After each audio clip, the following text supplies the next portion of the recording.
ಆರನೇ ತಿಂಗಳಲ್ಲಿ ಅಪ್ಲಿಕೇಶನ್ ಕೊಟ್ಟಿನಿ ಕರೆಕ್ಷನ್ ಸಲುವಾಗಿ ಅವಾಗ್ಲಿಂದ ತಿರುಗ್ಲಾಗತ್ತೆ ಸರ್. ನಾವು SR ಹೋಗ್ಯಾರ ಅಂತ ಹೇಳಿದ್ರು ಒಂದ್ ತಿಂಗಳ ಮತ್ತೆ ಬಂದಿರಿ.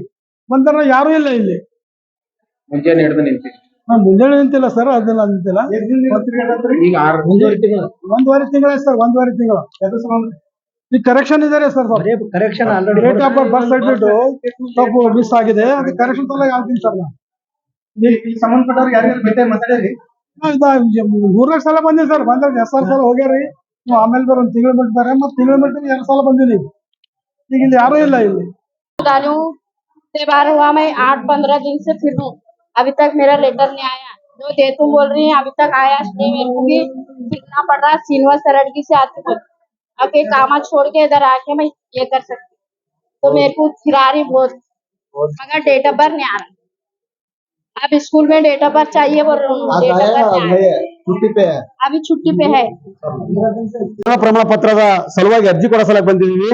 ಇವತ್ತು ನಾವು ಇಲ್ಲಿ 2:45 ಬಂದಿದ್ದೀವಿ. ಇವತ್ತು 2:45 ಬಂದ್ರೆ ಇಲ್ಲಿ ಕೇಳಿದ್ರೆ ಯಾರು ಎಲ್ಲರೂ ಆಫೀಸಲ್ಲಿ ಲಾಕ್ ಹಾಕೊಂಡು ಹೋಗಿದ್ದಾರೆ. ಕರೆಕ್ಟ್ ಆಗಿ ಸಮಯ ಸರಿಯಾಗಿ ಕೆಲಸ ಮಾಡಕ್ ಬರ್ತಾ ಇಲ್ಲ. ಪ್ರಮಾಣ ಪತ್ರ ಕೊಡಕ್ಕೆ ಅಲ್ಲೆಲ್ಲ ಹಳ್ಳಿಯಿಂದ ದೂರದಿಂದ 100 ಕಿಲೋಮೀಟರ್ 200 ಕಿಲೋಮೀಟರ್ ಜನ ಬಂದು ನಿಂತ್ಕೊಂಡು ಬೆಳಗಿಂದ ನಿಂತ್ಕೊಂಡಿದ್ದಾರೆ. ಕೇಳಿದ್ರೆ ಊಟಕ್ಕೆ ಹೋಗ್ಯಾರ ಅಂತ ಹೇಳ್ತಾರೆ. ಊಟದ ಸಮಯ 1:30 ಅಂತ ಊಟ ಸಮಯ ಹಾಕಿದ್ದಾರೆ. ಆದ್ರೆ 2:30 ಮೇಲೆ ಆಗಿದೆ. ಇವಾಗ ಆಗ್ತದೆ ಟೈಮ್ 3:15. ಇನ್ನೂ ಯಾರು ಬರ್ತಾ ಇಲ್ಲ. ಇಲ್ಲಿಂದ ಏನಾಗ್ತದೆ ಅಂದ್ರೆ ಮಹಾನಗರ ಪಾಲಿಕೆ ತಮ್ಮ ಕೆಲಸಗಳ ಸರ್ಕಾರಿ ಕೆಲಸ ಮಾಡ್ತಾರ, ಅವರು ಜವಾಬ್ದಾರಿ ನಿಭಾಯಿಸ್ಬೇಕು ಅನ್ನೋದು ನಮ್ಮ ಒಂದು ಉದ್ದೇಶ. ಇಲ್ಲಾಂದ್ರೆ ಅವ್ರು ಕೆಲಸ ಬಿಟ್ಟು ಮನೆಗೆ ಕೊಡ್ಬೇಕು, SIR ಅದು ಇದು ಅನ್ಕೊಂಡು ಹೋದ್ರೆ ಸರ್ಕಾರ ತಿಳಿಸ್ಬೇಕು. ಇಷ್ಟೆಲ್ಲ ಜನ ನಿಂತ್ಕೊಂಡ್ರಿ, ಇವ್ರೆಲ್ಲ ಹಳ್ಳಿಯಿಂದ ಬಂದು ಎಲ್ಲಿ ಬಂದಿರ್ತಾರೆ ಕೆಲಸ ಬಿಟ್ಟು. ಇದೊಂದೇ ಕೆಲಸ ಮಾಡ್ಕೊಂಡ್ರೆ ಅವ್ರ ಹೆಂಡ್ರು ಮಕ್ಕಳು ಮತ್ತೆ ಮನೆ ಬೇರೆ ಕೆಲಸ ಇರೋದಿಲ್ವಾ? ಅವ್ರು ಯಾವ್ದೋ ಒಂದು ಕೆಲಸಕ್ಕೆ ಬಂದಿರ್ತಾರೆ. ಇನ್ನೊಂದೇನಂದ್ರೆ ಇಲ್ಲಿ ಈ ಕಡೆ ನೋಡ್ರಿ, ಈ ಕಡೆ ಎಲ್ಲರೂ ಕ್ಲೋಸ್ ಆಗಿದೆ ಎಲ್ಲಾನು. ಇದೆಲ್ಲ ಏನಾಗ್ತಿದೆ ಅಂದ್ರೆ ಇಲ್ಲಿ ಸಮಯ ವ್ಯರ್ಥ ಮಾಡ್ತಿದ್ದಾರೆ ಎಲ್ಲರೂ. ಇವತ್ತು ಅದು ಬಿಟ್ಟು ಏನಾದ್ರೆ ಕೋರ್ಟ್ ಆದೇಶ ಆಗಿದೆ, ಯಾವ್ದೋ ಒಂದು ಕೋರ್ಟ್ ಆದೇಶದಿಂದ ಎಲ್ಲ ಕಂಪ್ಯೂಟರ್ ಜಪ್ತಿ ಮಾಡಿ ಅದು ಹೇಳ್ತಾರೆ. ಕೋರ್ಟ್ ಆದೇಶ ಅದು ನಿಮ್ಮ ಪರ್ಸನಲ್ ಕೆಲಸ, ಅದು ನಮಗೆ ಇರೋದಿಲ್ಲ ಅವಕಾಶ. ನೀವು ಕೋರ್ಟ್ ಆದೇಶ ಅಥವಾ ಏನಾದ್ರು ನಮ್ಗೆ ಗೊತ್ತಿಲ್ಲ. ಇಲ್ಲೆಲ್ಲ ಕಿಲೇಕನಾಗಿದ್ರೆ ಎಷ್ಟು ಜನ ತೊಂದರೆ ಅನುಭವಿಸ್ತಾರೆ. ದಯವಿಟ್ಟು ಇದು ನಮ್ಮ ವಿನಂತಿ ಅಲ್ಲ, ಇದು ಒಂದು ಆಗ್ರಹ ಅಂತ ತಿಳ್ಕೊರಿ. ಇದು ಮುಂದಿನ ದಿನಗಳಲ್ಲಿ ನಿಮ್ಗೆ ಲಾಕ್ ಆಗ್ತೀವಿ, ಸದ್ಯಕ್ಕೆ ಲಾಕ್ ಆಗ್ತೀವಿ. ಯಾರು ಬಂದರು ಕೂಡ ಹೇಳ್ಬೋದು. ನಾವು ಕೋರ್ಟ್ ಆರ್ಡರ್ ಕೊಟ್ಟಿದ್ದೇವೆ ಸರ್ ಇವರಿಗೆ ಬರ್ತ್ ಸರ್ಟಿಫಿಕೇಟ್ ಕೊಡೋ ಸಲುವಾಗಿ. ಕೋರ್ಟ್ ಆರ್ಡರ್ ಪ್ರಕಾರ ಇವರು ತಂದಿದ ಹೆಸರೇ ತಪ್ಪು ಹೊಡೆದಾರ ಸರ್. ಇವ್ರೇನು ಅನಕ್ಷರಸ್ಥರೋ ಏನು ಬುದ್ಧಿವಂತರೋ ನಮಗೂ ತಿಳಿಯೋದಿಲ್ಲ. ಕೋರ್ಟ್ ಆರ್ಡರ್ ಪ್ರಕಾರ ಅವರು ಪ್ರಿಂಟ್ ಹಾಕಿ ಕೊಡ್ಬೇಕು ನಮ್ಗ. ಕೋರ್ಟ್ ಆರ್ಡರ್ ಅವರಿಗೆ ಒರಿಜಿನಲ್ ಹಚ್ಚಿ ಕೊಟ್ಟಿದ್ದೇವೆ.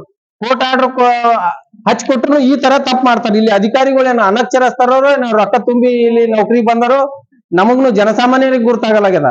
ನಾವು ಪದೇ ಈ ಒಂದ್ ಸರ್ಟಿಫಿಕೇಟ್ ಇಶ್ಯೂ ಮಾಡ್ಕೊಳಕ್ 10 ಸಲ ಬರ್ಬೇಕು. ಒಂದ್ಸಲ ಕೋರ್ಟ್ ಆರ್ಡರ್ ತಂದು ಕೊಡ್ಬೇಕು, ಒಂದ್ಸಲ ಅದು ತಪ್ಪು ಮಾಡ್ತಾರ ಮತ್ತೆ ತಿದ್ದುಪಡಿಗೆ ಬರ್ಬೇಕು. ತಿದ್ದುಪಡಿಗೆ ಬಂದು 2 ತಿಂಗಳ ಗಟ್ಲೆ ನಾವು ಓಡಾಡ್ಬೇಕು. ಇಲ್ಲಿ ತಂದೆ ಹೆಸರೇ ತಪ್ಪಾಗಿ ಕೊಟ್ಟಿದ್ದಾರೆ. ಹದೀಜ್ ಕೊಟ್ರ. ಈ ಕೋರ್ಟ್ ಆರ್ಡರ್ ಪ್ರಕಾರ ಹಫೀಜ್ ಅದ. ಹಫೀಜ್ ಮಾಡಕ್ ಆಗಲ್ಲ ಅವ್ರಿಗೆ, ಬರೀ ಹದೀಜ್ ಮಾಡ್ತಾರ. ಡಿ ಇದ್ದಲ್ಲಿ ಪಿ ಮಾಡ್ತಾರ, ಪಿ ಇದ್ದಲ್ಲಿ ಡಿ ಮಾಡ್ತಾರ. ಜನಸಾಮಾನ್ಯರಿಗೆ ತೊಂದ್ರೆ ಆಗ್ತಾ ಮತ್ತೆ ಕೋರ್ಟಿಗೆ ಹೋಗ್ಬೇಕು. ಅವರು ತಪ್ಪಾಗದ ನಮಗ್ ಮಾಡ್ಲಕ್ ಬರಲ್ರಿ, ಕೋರ್ಟ್ ಆರ್ಡರ್ ತಗೊಂಬರ್ರಿ. ಈ ಸಲ ಕೋರ್ಟ್ ಆರ್ಡರ್ ತರಬೇಕು. ಕೋರ್ಟ್ ಆರ್ಡರ್ ಮತ್ತೆ ಇವ್ರಿಗೆ ತಿರುಗಾಡದಾಗೆ ಅವ್ರ ಸಂಸಾರ ಎಲ್ಲ ಹಾಳಾಗೋಗ. ದಿನಾಲು ದುಡಿಯೋದು ಎಲ್ಲ ನಿಂತು ಹೋಯ್ತು. ಅವ್ರು ದಿನ 300 ರೂಪಾಯಿ ಕೆಲಸನೂ ಬಿಟ್ಟು ಇಲ್ಲಿ ಬಂದ್ ನಿಂದಿರ್ಬೇಕು.